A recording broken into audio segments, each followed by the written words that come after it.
Assalamualaikum warahmatullahi ta'ala wabarakatuh.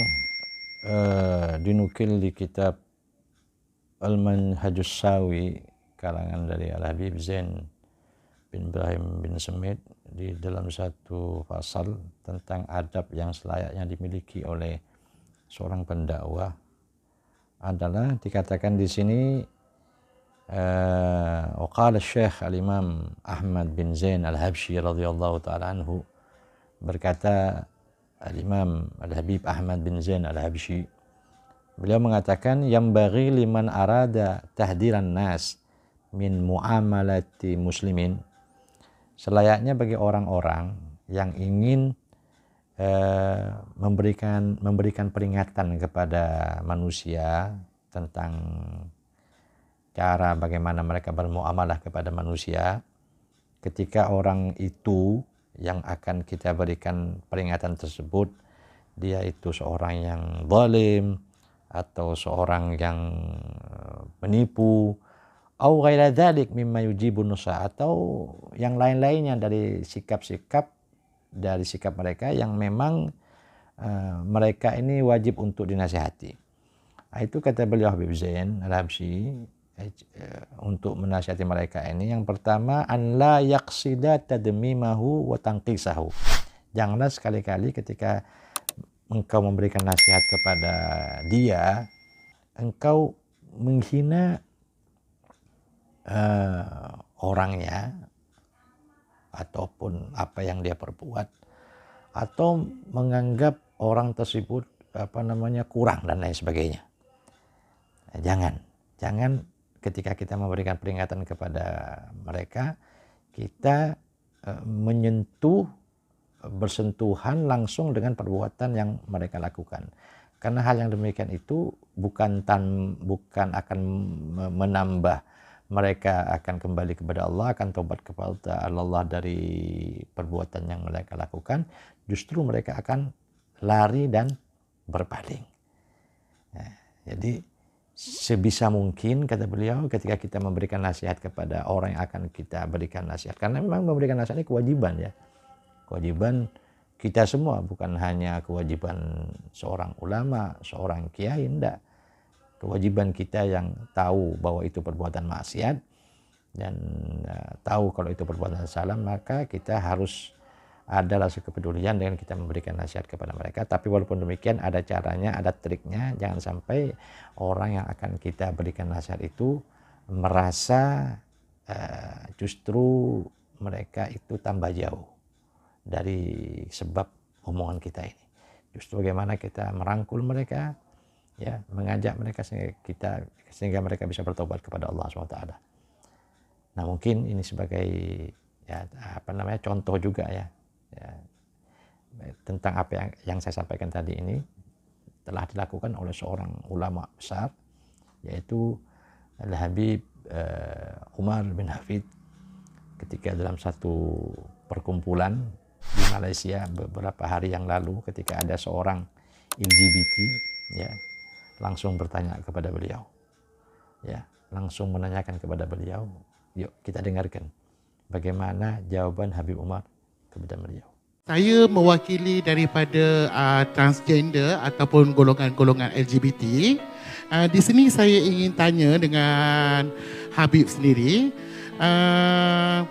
sebab apa kami sedar kami bukanlah golongan-golongan yang perfect ataupun golongan-golongan yang orang cakap yang sempurna. Kami adalah orang cakap, kami pun banyak buat dosa. Di sini kami ingin tanya dekat Habib,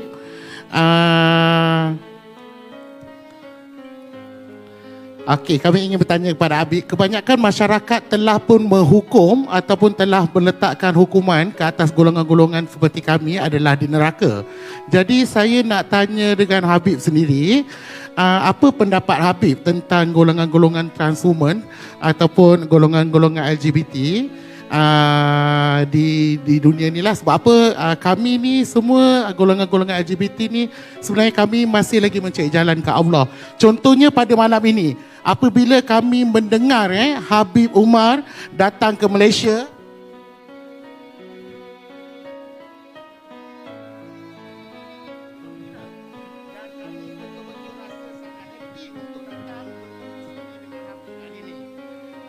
Alhamdulillah. Alhamdulillah. Terima kasih Kak Emma Fatimah kerana sudi telefon kami. Kalau nak ikutkan ramai lagi yang nak datang pada malam ni. Kami betul-betul ingin mengucapkan terima kasih pada Habib kerana sudi datang, sudi share ilmu kepada kami semua. Terima kasih Tuan Habib. Terima kasih Kak Abah mewakili sahabat-sahabat kita. Saya terkejut ramai di kalangan mereka yang macam Kak Abah sebutkan tadi, berikan tepukan. Tepukan semangat untuk mereka yang kabar ni tadi mencari jalan pulang. Dan kita dengarkan jawapan daripada Fadilatul Habib Umar bin Hafiz Hafizahullah. Fadal. Alhamdulillah Rabbil Alamin. حتى الميكروفون والسماعة مثلت معه كذلك توقف وتجي. Mikrofon pun juga berlaku juga, kadang datang kadang begini.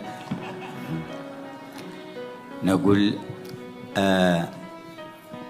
علمنا أن في الذنوب صغائر وكبائر وأن الصغائر تكفرها الحسنات بأصنافها وأن الكبائر يكفرها شيء واحد التوبة إلى الله تبارك وتعالى. Kita semua sadar bahwa dosa ini ada dua. Ada dosa-dosa besar dan ada dosa-dosa kecil. Dosa-dosa kecil ini dapat dihapus oleh Allah dengan kita banyak melakukan kebaikan. Dan dosa-dosa besar tidak dapat diampunkan kecuali dengan kita bertaubat kepada Allah. وجاء بعض الناس تعرض في الطريق القطاع الطريق أخذوا عليه متاعة فجاء إلى رئيس هؤلاء قطاع الطريق ليستشفع له أن يردوا عليه بعض حاجاته وكتبه وداروا بقهوة فامتنع رئيسهم من أن يشرب القهوة. قال ما لك لا تشرب القهوة؟ قال إني صايم. قال أنت رئيس عصابة تقطع الطريق على الناس وتصوم؟ قال ما نقطع كل حبالنا بيننا وبين الله، نخلي بيننا وبين الله حبل ربما يرحمنا بسبب ذلك الحبل. Diceritakan ada seorang perompak yang dia merompak satu kafilah, satu orang yang sedang berjalan dan dirompak hartanya oleh perompak itu. Kemudian dihidangkan kopi di hadapan perompak-perompak itu. Ketua perompak itu tidak mahu minum kopi. Lalu ditanya kepada perompak itu, ketua perompak, kenapa kamu tidak minum kopi? Kata ketua perompak itu, saya sedang berpuasa. Maka kata orang itu, kamu ketua perompak, ambil hak orang, rampas hak orang, tapi kamu berpuasa? Katanya, ya, saya melakukan banyak dosa, tetapi saya tidak mahu memutuskan hubungan saya dengan Allah, hatta dengan satu ibadah yang saya ingin lakukan kepada Allah. وبعد سنوات جاء إلى الحج فوجد هذا الرجل يدعو الله عند الكعبة وهو في حال حسن فسأله قال ذاك الحبل الذي أبقيته بيني وبين ربي أدركني به وأنا قد تبت وصرت الآن في حال جميل. Berlalu beberapa tahun, ketua perompak itu didapati berada di dalam melaksanakan haji. Dalam saat melaksanakan haji berjumpa dengan orang-orang yang dirompak hartanya. Kemudian kata orang yang dirompak itu ketika melihat kepada ketua perompak itu yang sudah pergi ke haji dengan ibadah dan khusyuk kepada Allah Subhanahu wa taala, maka kata orang yang dirompak itu, kamu sudah berubah daripada yang dulu. Katanya, ya, ini kesan daripada ibadah aku dulu yang aku tak putuskan dengan Allah. Inilah buah daripada aku menghubungkan diri dengan Allah pada waktu itu. فحافظ على ما بينك وبين الرحمن تعالى من حبال صلة. Jagalah hubungan antara kamu dengan Allah dengan hubungan yang berterusan, jangan diputus dengan Allah. من مثل أداء الفرائض الخمس. Seperti melakukan sholat 5 وإذا waktu. كانت في جماعة وأدركت التكبيرة الأولى فيها مع الإمام فهي أعظم وأفضل. Lebih baik menjaga sholat 5 waktu, baik lagi kalau dilakukan dalam keadaan berjamaah, lagi baik kalau berjamaah dengan mendapatkan takbirat ihram pertama bersama dengan imam. ما وجب عليك من زكاة فأدها. Apa yang Allah wajibkan kepada kamu daripada zakat, lakukanlah dan keluarkanlah zakat. انتبه من صوم رمضان. Dan juga hendaklah kamu jaga hak Ramadan untuk kamu berpuasa. إن كان لك أب أو أم فبرهما. Kalau kamu mempunyai kedua orang tua, berbaktilah kepada keduanya. جيرانك أحسن إليهم. Jiran kamu, berbuatlah ihsan dan baik kepada mereka. لا تظلم صغير ولا كبير. Jangan berlaku zalim kepada anak kecil atau orang dewasa. وإذا أبقيت هذه الحبال كلها مع الله فالمرجو أن يأخذ بيدك على رغم الشيطان وعلى رغم النفس الأمارة ويأخذك إلى رحمته. Kalau kamu jaga hubungan kamu dengan Allah dengan amal-amal tadi, maka Allah pasti akan mengambil tangan kamu, akan menggapai tangan kamu untuk diberi rahmat dan diberi petunjuk oleh Allah Subhanahu wa taala. أما الحكم بالجنة والنار من المخلوقين فليس لهم في ذلك الحكم ولا المجال والأمر دائر على الخاتمة وبماذا يختم للإنسان. Adapun orang menghukum orang lain dengan syurga atau neraka, maka tak ada siapa punya hak dan otoriti untuk menghukum orang itu akan nasib mereka syurga atau neraka. Tetapi yang menjadi ukuran itu adalah penghujung daripada kehidupan umur seseorang di dunia ini, baik atau sebaliknya. ويثبت الله الذين آمنوا بالقول الثابت في الحياة الدنيا وفي الآخرة. Allah berfirman dalam Al-Quran, Allah akan menetapkan dengan kalimat yang baik kepada orang-orang yang beriman di dunia dan juga di akhirat. ويضل الظالمين. Dan Allah akan menyesatkan orang-orang yang zalim.